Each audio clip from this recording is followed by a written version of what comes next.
All right. Good morning, good afternoon, good evening. This is Arun Gupta, and we are part of here of Virtual DevRel Meetup.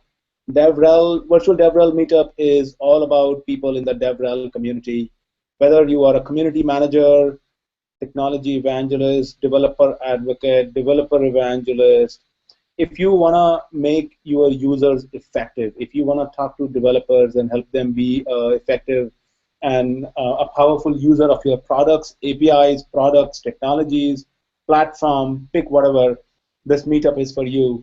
We bring people from all around the world who have been managing communities, who are doing community metrics, all sorts of stuff. So lots of fun things here. The main URL which we ask you to go is meetup.com/virtual-devrel, and that's where all the events are broadcasted. And all the events are actually recorded and available as a YouTube video right away because this is a Hangout on air part. Okay. So today I'm particularly very excited. Martin Omander, I've known him for a couple of years now. He's here with Elizabeth Padilla, and they're going to talk about something that Google is known for: scale. Google developer groups. There are hundreds of Google developer groups around the world in hundreds of 100+ countries. And so today, Martin and Elizabeth are going to talk about how to manage your developer communities at such a wide scale. Martin and Elizabeth, welcome. Hey. Thank you, Arun, for having us. I think our most recent interaction was through the DevRel Con in San Francisco, and I was just talking with some coworkers here that DevRel Con was an amazing, probably the best conference I've been to, because it is a conference that actually talks about what I do in my job and not about some technology that is adjacent to my work. But it was actually, yeah, it was super useful. Thank you for putting that on. And anybody who's on this call and haven't heard of DevRel Con, do check it out. I believe it'll be in London and in San Francisco next. Good. Also, thank you so much for having me. I'm really excited. I also went to this conference, and it was amazing. It really inspired us, and I think that a lot of the ideas we're going to discuss today are going to be framed with some of the things we learned there. So we're excited. All right. Should we start?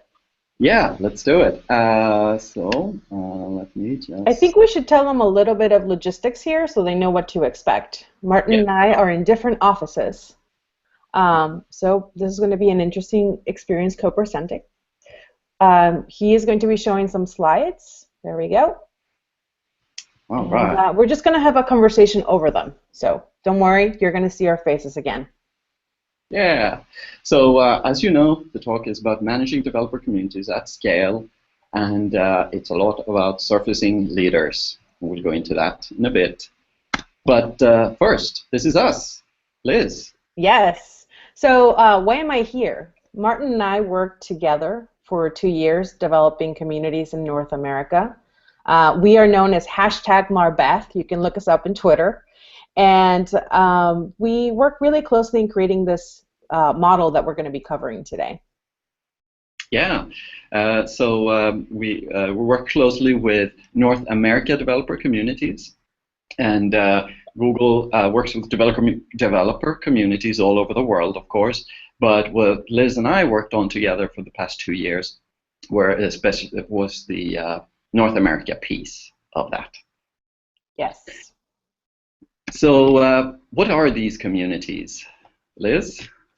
So Google developer groups are communities that are formed by the community. So they're not, Google does not have anything to do with them. We just collaborate with them. And what happens is we have organizers who work all over the world having meetups once a month and being able to show new technology about Google and advocate. Yeah. And in case you're not able to count the number of pins on this map, I'm not able to. We pulled out some numbers here. There are 608 chapters that are either active or getting started. They come from 100. They're active in 105 different countries. And then last month they ran some 4,700 in-person events where developers meet and talk about web technologies, mobile technologies, and often most of the time with some Google tie-in about the Google Cloud Platform or Android development or something else that has a Google tie-in. And I want to pause there, Martin, for a second, because a lot of developer relations are built through social media. So we have the community managers who work really well in the digital world. But as you can see here, we actually have a very physical community. These folks work every month and produce events. Well, it's 10 times a year what we like to see.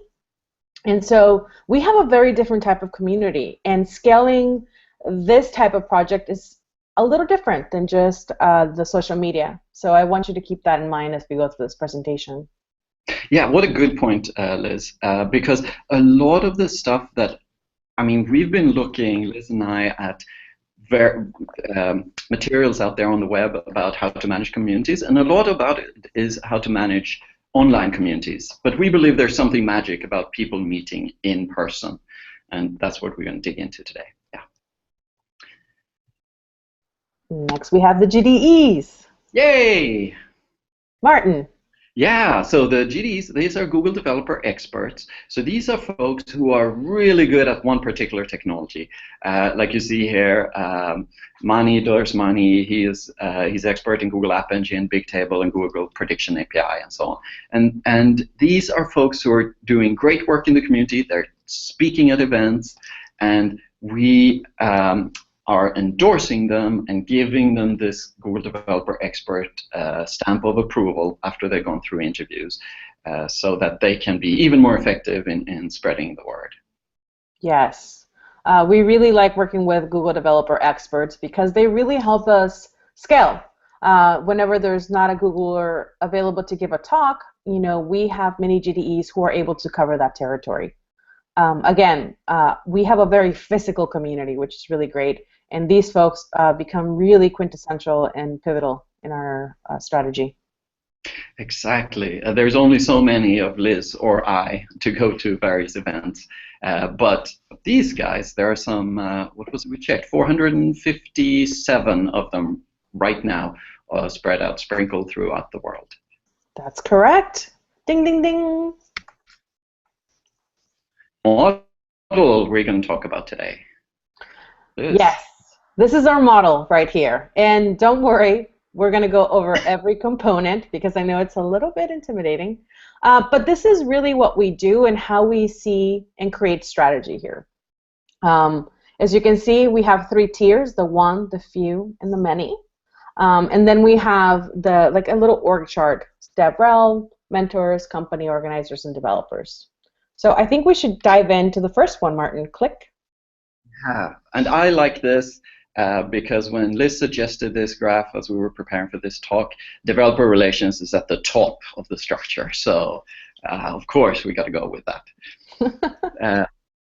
Because we all know that the world revolves around DevRel. And, even if the world doesn't know.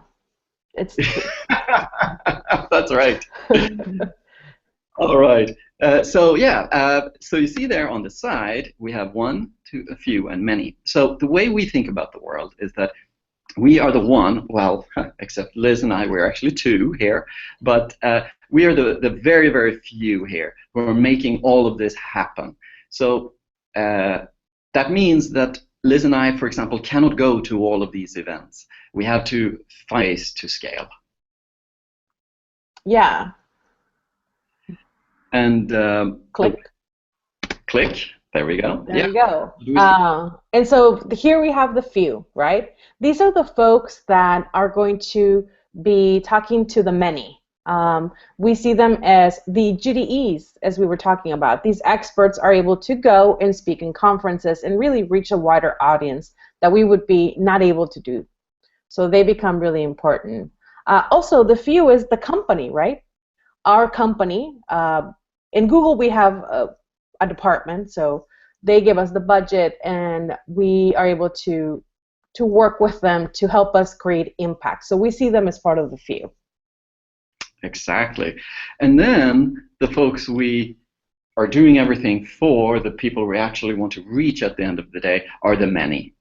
these are the individual developers, and we are in DevRel, you guys are in DevRel, you know that these are the folks, the individual developers out there, who we want them to start using our APIs or our developer products. So everything we do is for these guys. Yes. Click. Okay, DevRel, we're in the good spot. So in the conference, DevCon, we learned something that was really touching, and it was DevRel does not show features, right? We talk to community. Or what was the exact quote, Martin? Help me out here. Not features, but solve problems, was it?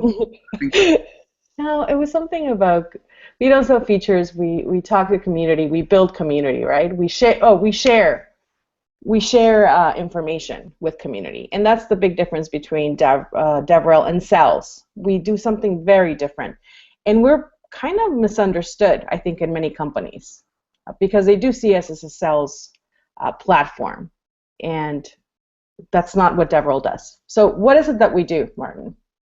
Yeah, so our role is to connect the company internal resources with folks outside the company, and nurturing and supporting the community. And by doing that, we build a long-term sustainable path to getting the developer products used by our company.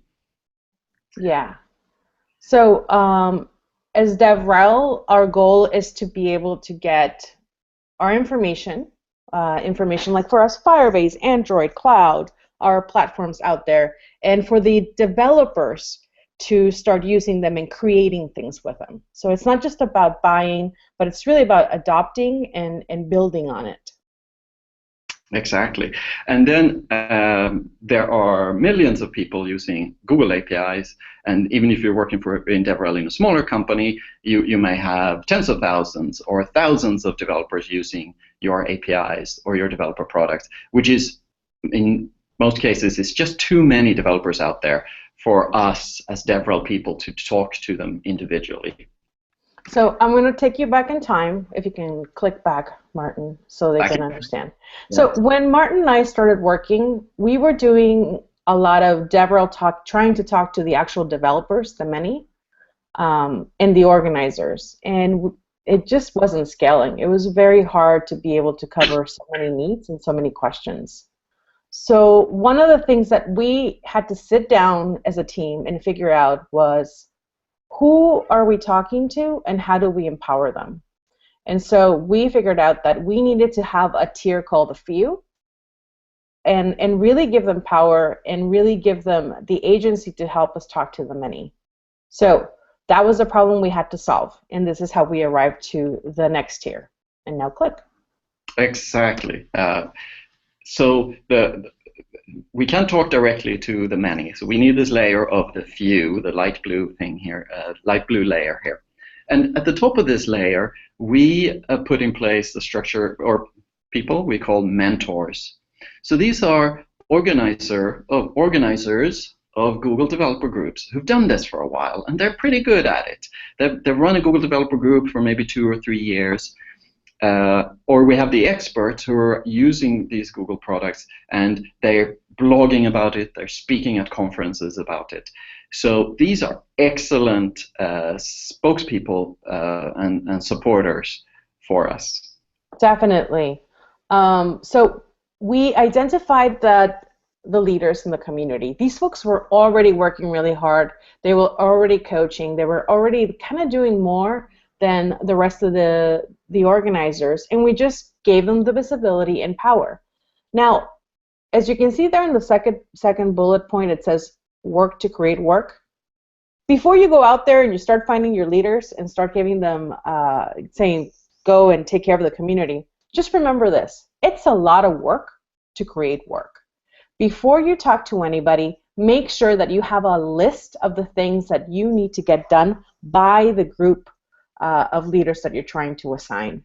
Don't go and find them and then tell them, well, go figure out what to do, or not have anything for them to do, because this is the best way of losing people. And actually, it just becomes a detriment to your community, because these folks will likely not be organizers anymore. even within your community. So it's a really important thing for you to be prepared when handling these folks. So the experts are a perfect example. Martin, would you like to elaborate on that? Yeah, exactly. So it's what is it you say, Liz? Happy volunteer Is a busy is volunteer. volunteer. Yes, yes. We noticed with the experts, for example, that at first people were very excited joining the experts program, and then we said, okay, great, go on, keep doing the amazing stuff you're doing, speaking at conferences and so on. And they were sort of, okay, but I thought you'd tell me more, give me more direction about what to do. I just became an expert. I'm excited. I want to do stuff.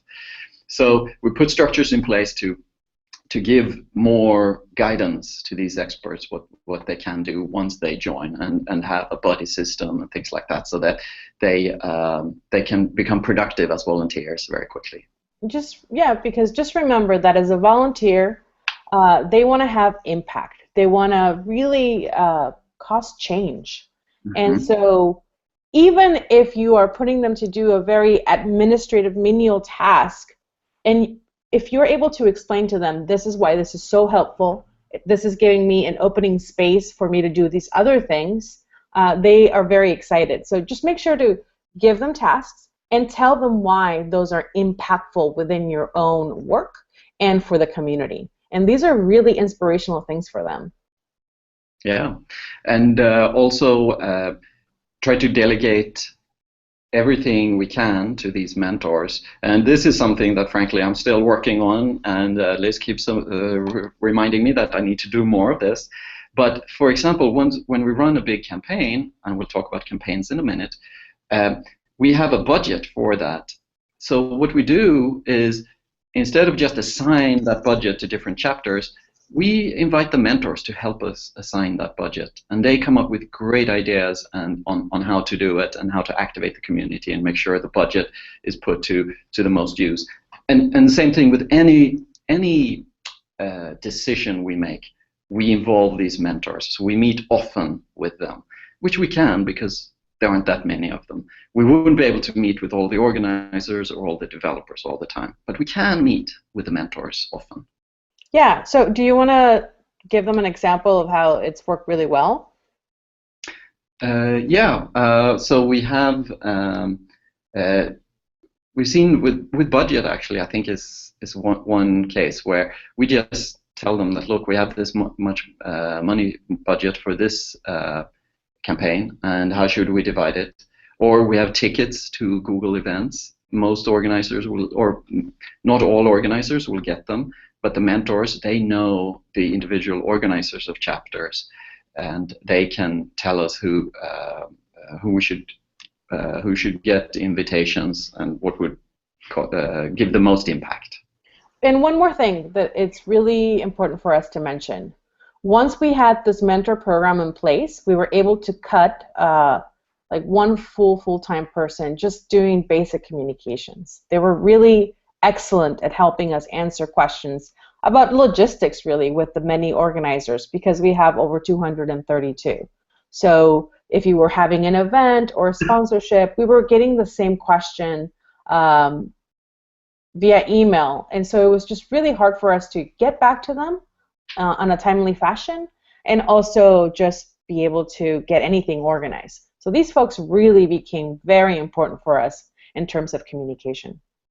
Yeah, and then the flip side is when we give these folks a lot of input, opportunity to provide input, and they are channels, it's really important we have good people there. So we strive to vet them carefully, have them bubble up organically from the community, and also always checking in on their performance. So if we have problems, no matter how careful you are, there will always be people who will bubble up into the mentor, who want to take a leadership position, who may not be well suited for it, and you always have to make sure that you monitor their performance and you know what's going on, so that you can replace them if need be.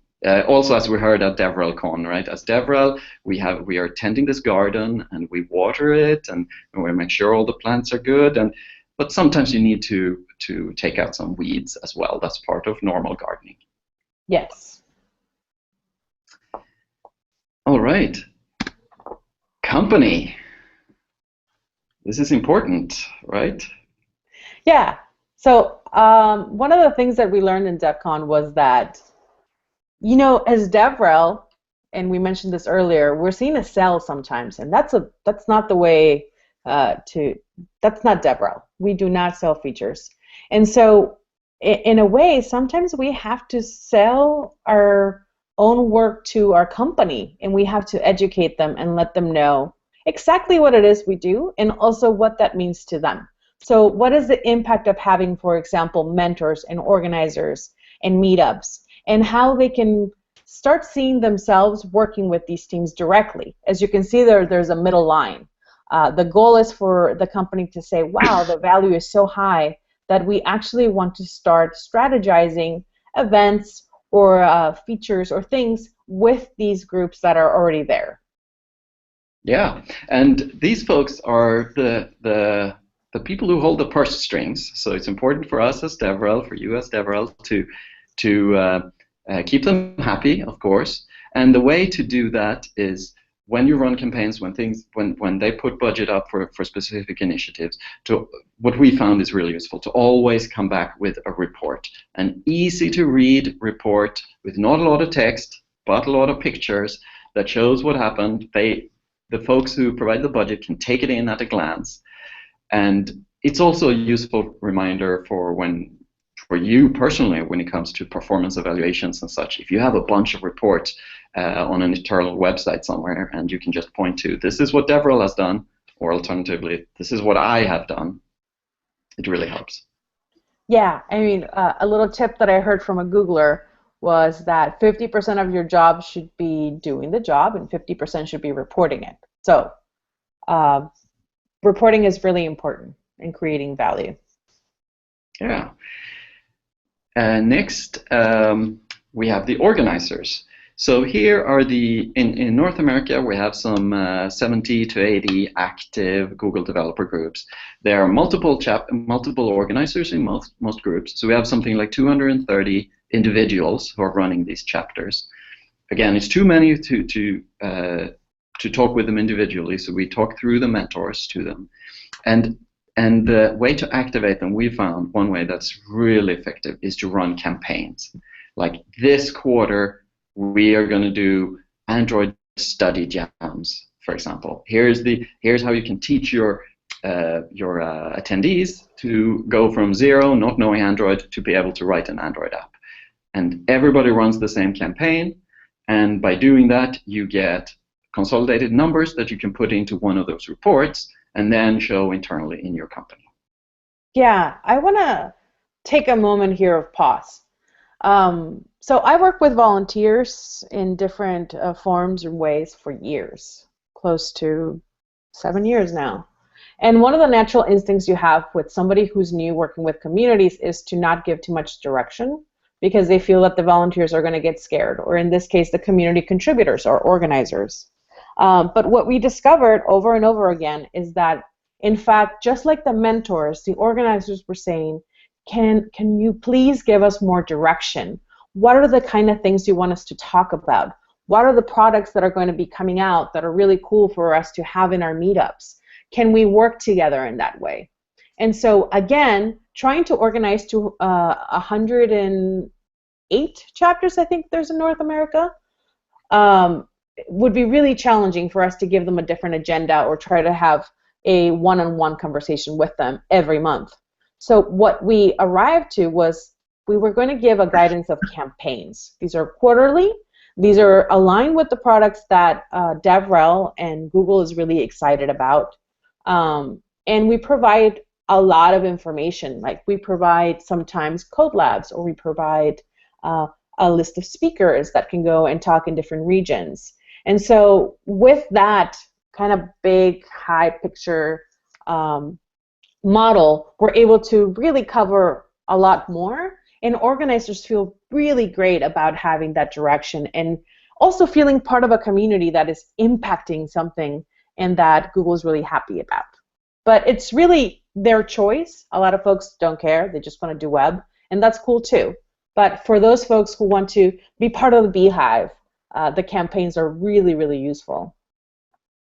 Yeah, and then when these organizers talk to each other, they all feel they're part, like Liz was saying, they feel like they're part of something bigger, and was like, how did your Android Study Jam go? Oh, well, we had this speaker. Okay, cool. You think he can fly out to my, and swap tips and tricks between, they're all part of something bigger.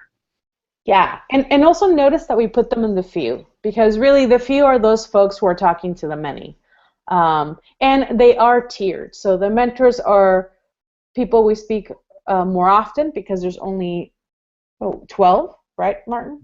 Yeah, or 10. Yeah. 10, yeah, 10 or 12. They're 10, and so it's easier to be able to talk to 10 people in a regular basis.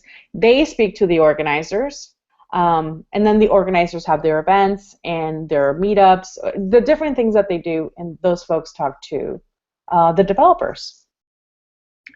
Right. So the last group here, this is why we're doing everything, right? To reach the developers.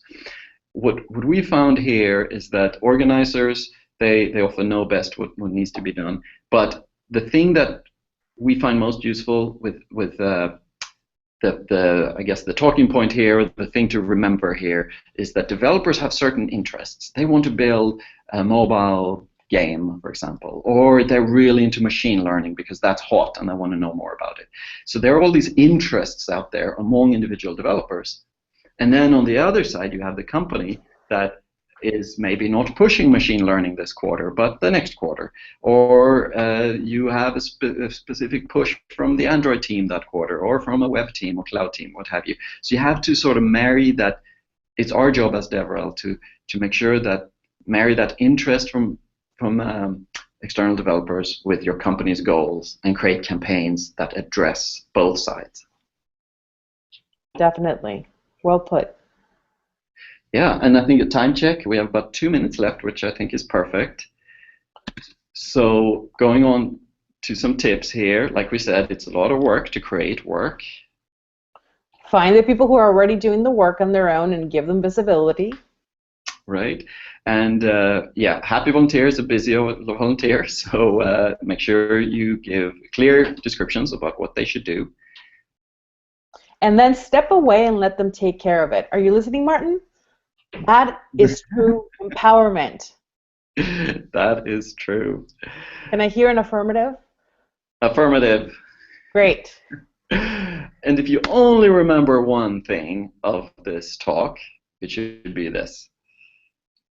Surface the leaders in your community. Mm-hmm. And empower them. Yes. And remember. The rest, yeah. Go ahead.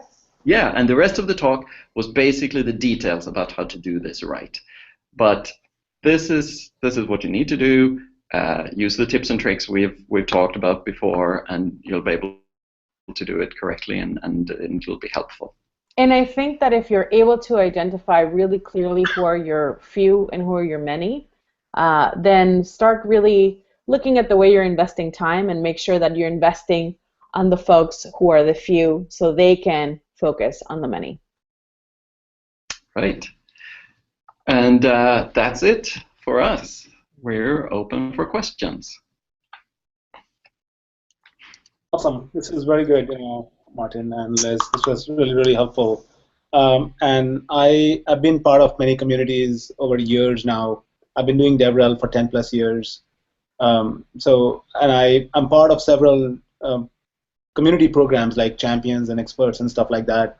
And I've run several of them myself, so I fully empathize and fully understand, on how difficult it is to kind of mobilize people and get work out of them. And then your tips, particularly on the sides that sometimes you need to give them direction, sometimes you need to give them a package. Here are 3 things I would really like you to do.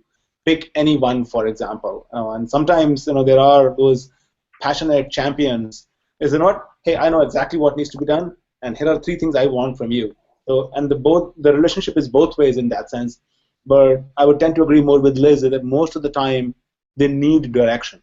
That this is what I need to do. So I think I agree. I fully agree with these. Now, I do have a few questions. First of all, I might have missed the difference between mentors and experts. So as I understand, there were about 400 plus experts and 10 plus mentors, and you said with mentors, you were able to get rid of one full-time employee. So tell me more about that.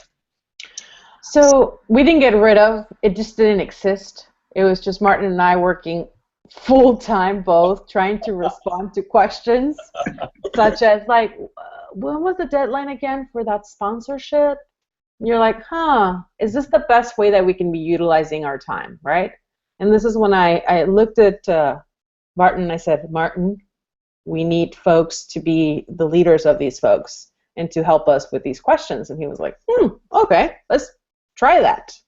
And so we did. And that's how we were able to open our calendars up to create campaigns, to spend time. We also do a lot of grooming for the community. We have a summit once a year where we have 2 days of providing them with great professional development and opportunities for them to learn more about softer skills that's going to make them better leaders.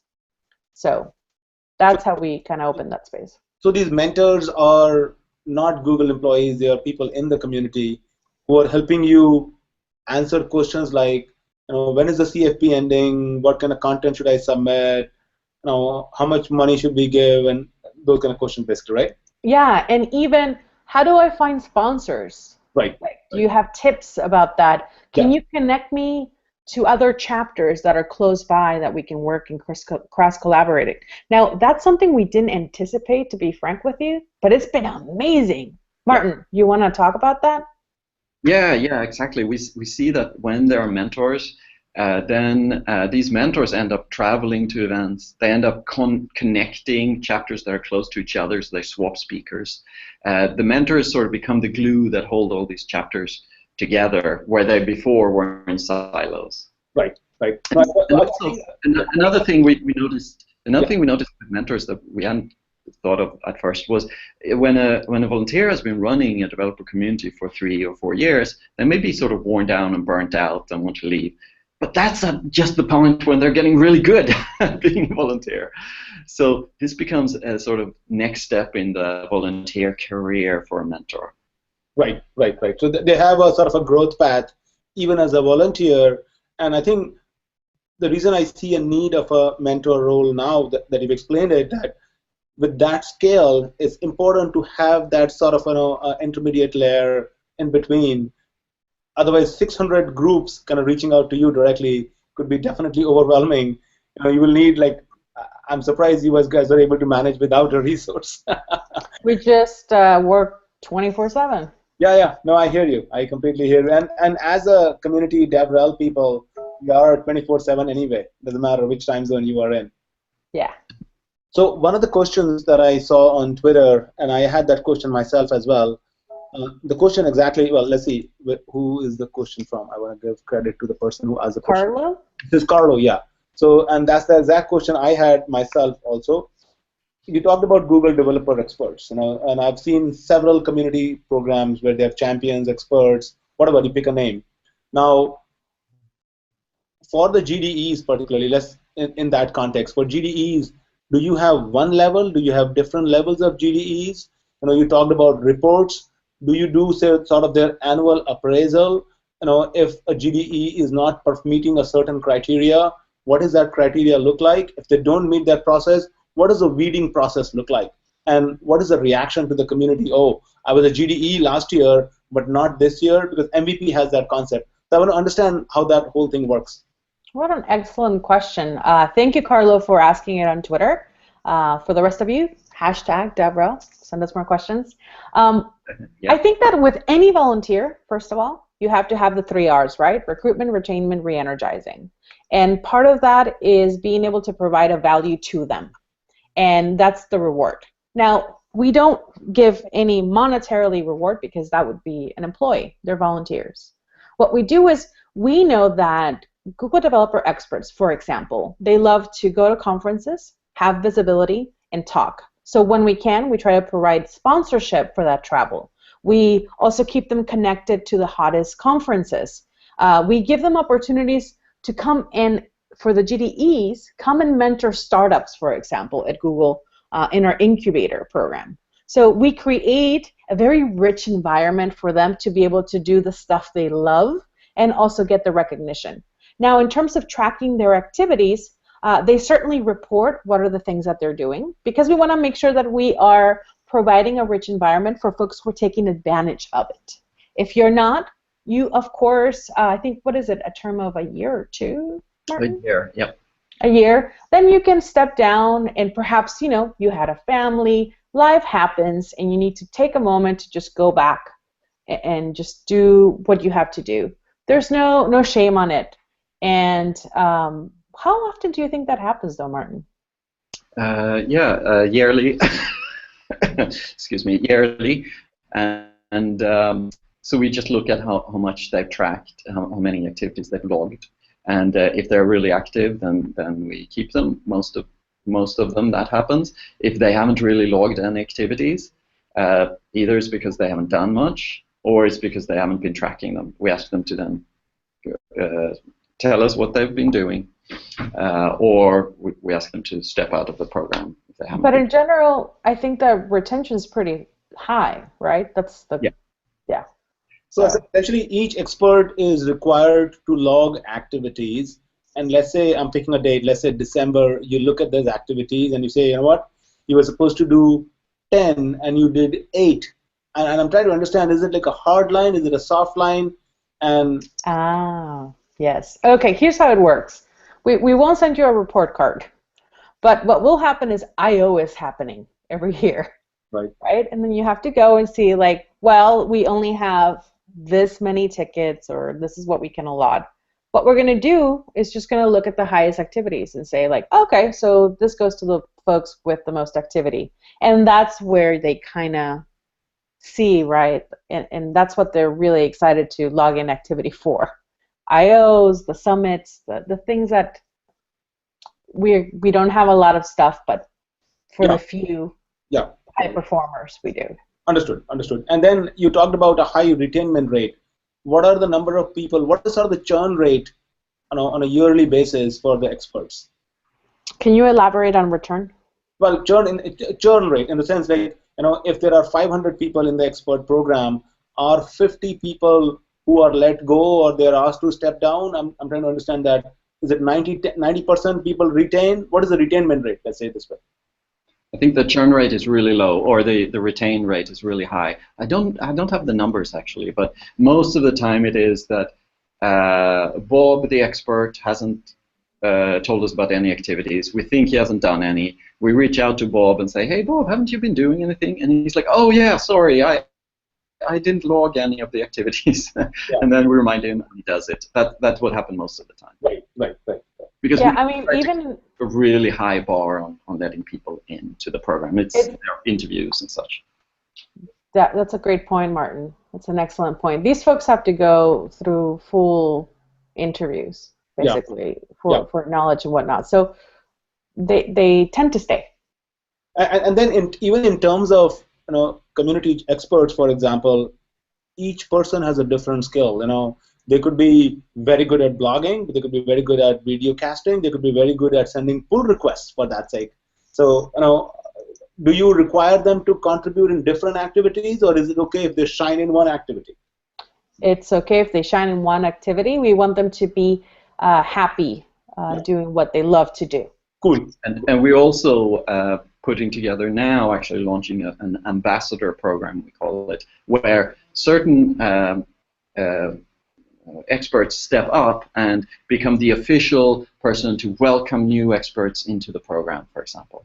Right. Or to give tips and tricks on public speaking to other experts, or to be the point person for video recording because that's their passion. Right. So by giving them that recognition and telling people, go to Jim if you want to hear about video recording, that activates them too and lets them use each other and not have to go through us all the time. Gotcha. And I think that's the scalable model as opposed to making you as a bottleneck. Right. We tried that and that didn't work, yes. Yeah.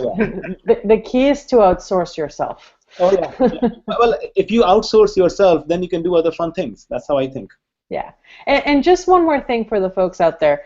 We use this model with every single organizer mentor in GDE. So the mentors also have activity that they report on, and they also get different grooming and retention and re-energizing opportunities.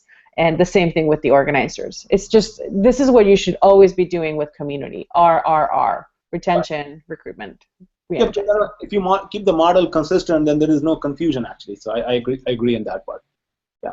So the next question I think is logical segue in that case, which is by Chris Guzman, and he's saying, what are the steps to become a GDE? How can you get noticed by Google in order to be considered a GDE?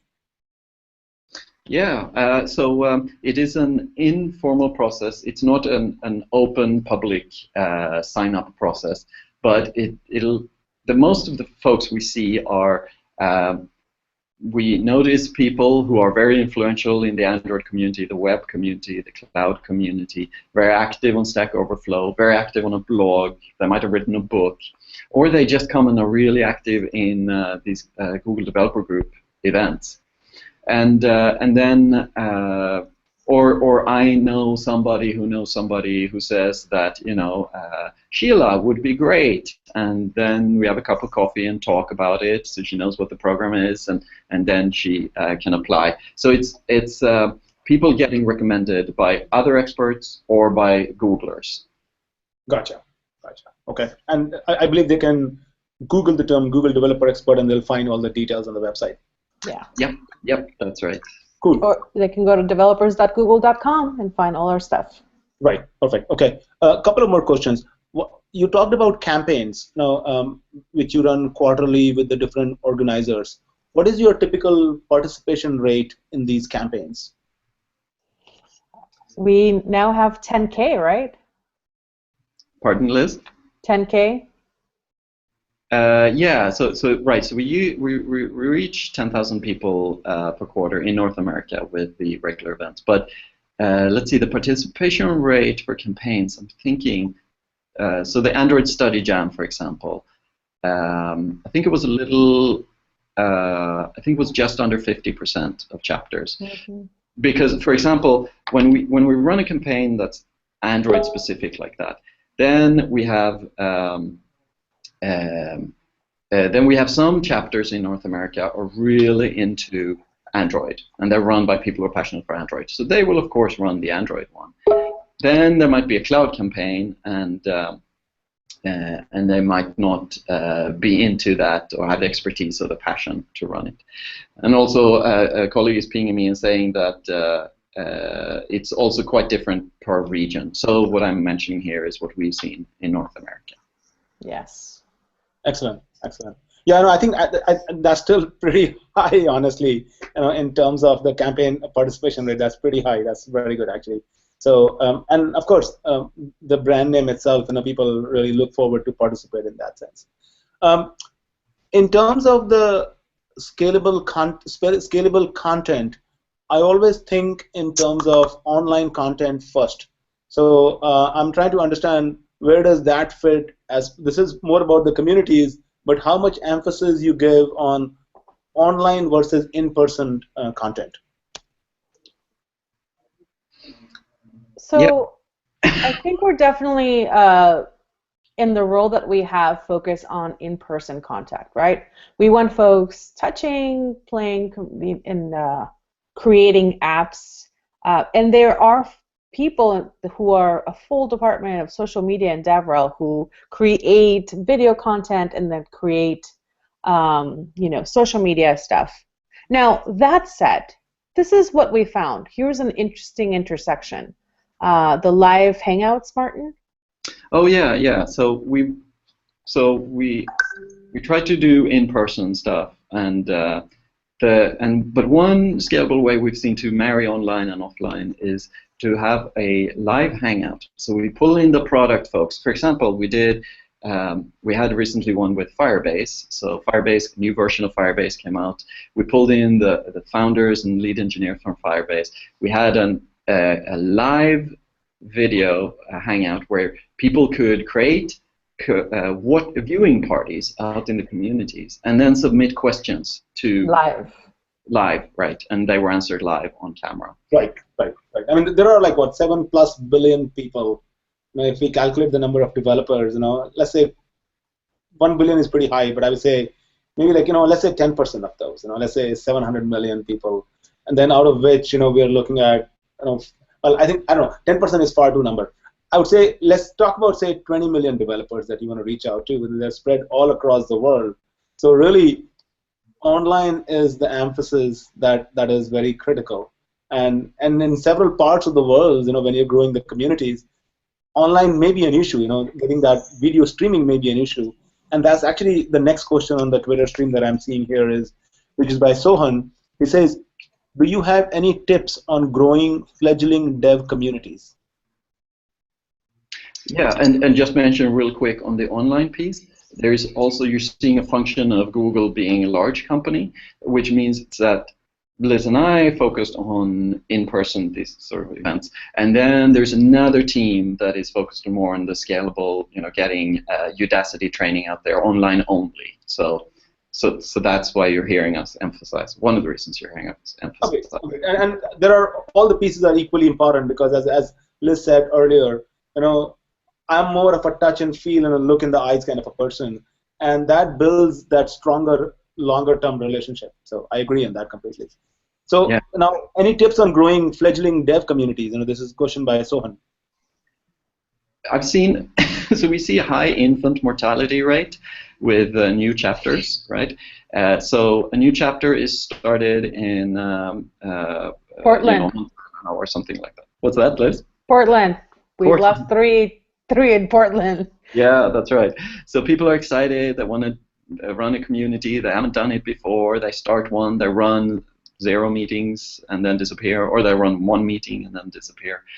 And that's where I think the mentors come in and are very good, because they can then provide some expertise and help, and maybe even go there in some cases for the first few meetups and help out. Again, we were trying to do that, and it turns out that there weren't enough of us. There were only two of us, but the mentors can do it in a more scalable way.